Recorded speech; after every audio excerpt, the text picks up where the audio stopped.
What's up everybody, it's me E-Man from E-Man's Movie Reviews, and today we're going to review Ready Player One.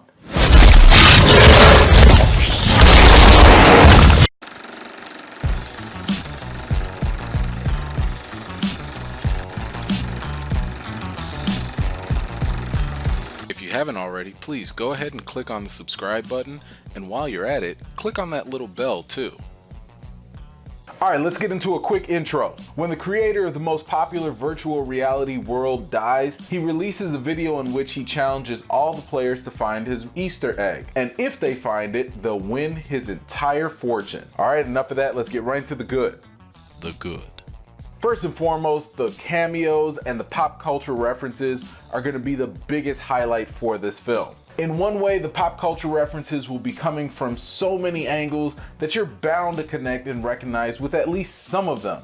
Now, if you happen to recognize most of the callbacks and references, then you'll totally geek out just like I did. Although a good portion of the movie utilized a lot of CGI effects, it felt completely authentic. Everything is so thrilling to see that it really makes it hard for you to take your eyes off of the screen. I think one of the added bonuses to the captivating imagery was just how much it amplified the plot of the story. The setting and plot go hand in hand when it comes to the world building aspect of this movie. What I appreciated the most with the writing was that it didn't take some of these sci-fi concepts and go completely overboard with them. I think some of that was accomplished by depicting the duality of the real world and the virtual world. Showing how people interacted with both really helped the film firmly establish a much more practical feel. If you're just remotely familiar with video games or just movies in general, you're gonna connect in some way, shape, or form to Ready Player One.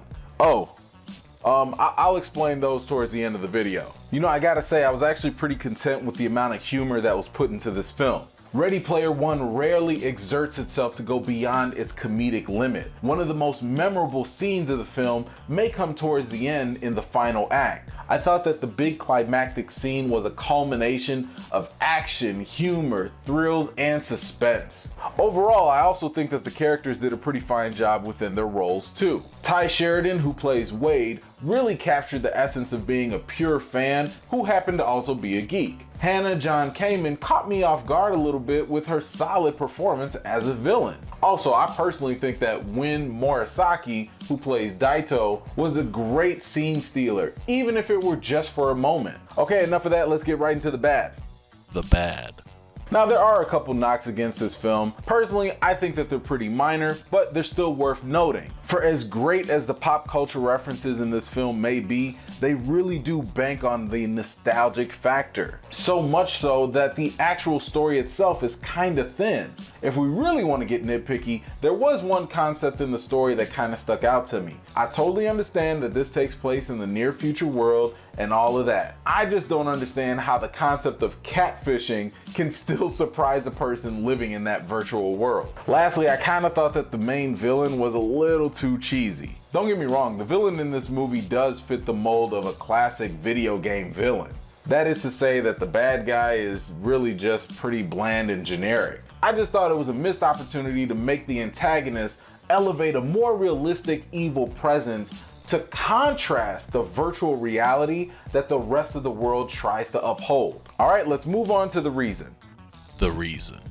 Ready Player One is a visual roller coaster for your eyeballs. I think it's the type of movie that every video gamer would dream of seeing. Thankfully, you don't even have to be a video game lover to enjoy this film. Ready Player One is one of those movies that kind of feels a little niche, but anyone can thoroughly be entertained by it. Now, I should also mention the fact that I have not read the book going into this movie, so I went in completely cold. I have spoken to a number of people that have read the book and watched the movie, and for them, they do believe that this movie does preserve the heart of the story that you find in the book. Of course, there are details that are changed, but let's be honest, no one really wants a 100% book adaptation made to screen.